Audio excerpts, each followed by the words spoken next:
অনুরাগের ছোঁয়া ধারাবাহিকের আগামী পর্বে আমরা দেখতে পাবো পৃথা ও ভিক্টরের চক্রান্তে বীরকে পাচারের অপরাধে জেলে গেল দীপা। দীপাকে নির্দোষ প্রমাণ করতে শেষ মুহূর্তে হাজির হলো সূর্য। হ্যাঁ বন্ধুরা, আমরা এমনটাই দেখতে পাবো অনুরাগের ছোঁয়া ধারাবাহিকের আগামী পর্বগুলোতে। দীপা অর্জুনের বিয়ের জন্য মেহেন্দি অনুষ্ঠান শুরু হয়ে যায়, সবাই নাচে গানে মেতে ওঠে। দীপা অর্জুন একটা সুন্দর গানে কাপল ডান্স করে, কিন্তু এত আনন্দের মধ্যেও দীপার মনটা কুগাইতে থাকে।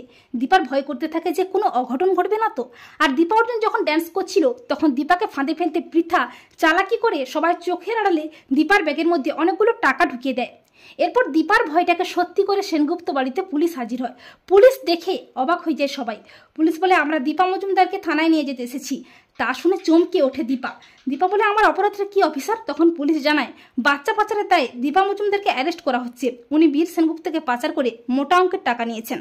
তা শুনে অবাক হয়ে যায় সবাই, দীপাও হতবাক হয়ে যায়। দীপা পুলিশকে অনেকভাবে বোঝানোর চেষ্টা করে, আমি বীরকে চুরি করিনি, আমি কেন ওকে চুরি করব, আমি ওকে খুব ভালোবাসি। কিন্তু পুলিশ দীপার কোনো কথাই শুনতে চায় না। এমনকি পুলিশ দীপার ব্যাগ থেকে টাকাগুলোও বের করে সবার সামনে। সবাই অবাক হয়ে যায়। দীপা শেফালির কাছে জানতে চাইলে শেফালিও ভিক্টরের ভয়ে মুখ খোলে না, মিথ্যা কথা বলে, দীপাকে অপবাদ দেয়। দীপা বেশ বুঝতে পারে এগুলো ভিক্টর ও পৃথার ষড়যন্ত্র।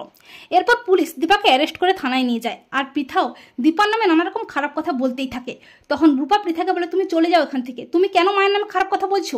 এই বলে রূপা পৃথাকে ধাক্কা দেয়। তখন অর্জুন রূপাকে ধমক দিয়ে বলে, রূপা সব কি হচ্ছে? অপরদিকে দীপা যখন একেবারে ভেঙে পড়ে, অসহায় হয়ে পড়ে, অর্জুন দীপাকে অবিশ্বাস করে, তখন শেষ মুহূর্তে হাজির হয় সূর্য। দীপা সূর্যকে দেখে অবাক হয়ে যায়। দীপা বলে, ডাক্তারবাবু আপনি এসেছেন, বিশ্বাস করুন আমি বীরকে চুরি করিনি, আমি কোনো অন্যায় করিনি। তখন সূর্য দীপার হাতে হাত রেখে বলে, আমি তোমাকে বিশ্বাস করি দীপা, তুমি কোনো অন্যায় করতে পারো না। তোমাকে আমি 7 দিনের মধ্যে নির্দোষ প্রমাণ করবই। তোমাকে আমি কথা দিচ্ছি, তুমি চক্রান্তের শিকার। আর যে বা যারা তোমাকে এই মিথ্যে বদনাম দিয়ে জেলে পাঠিয়েছে তাদের আমি খুঁজে বের করে ঠিক শাস্তি দেবই। তো বন্ধুরা, তোমরা এটাই চাও তো যে শেষ পর্যন্ত সূর্যই এসে যেন দীপার বিপদে পাশে দাঁড়ায়, দীপাকে নির্দোষ প্রমাণ করতে পারে? কমেন্ট করে জানিয়ে দাও তোমাদের মতামতটি।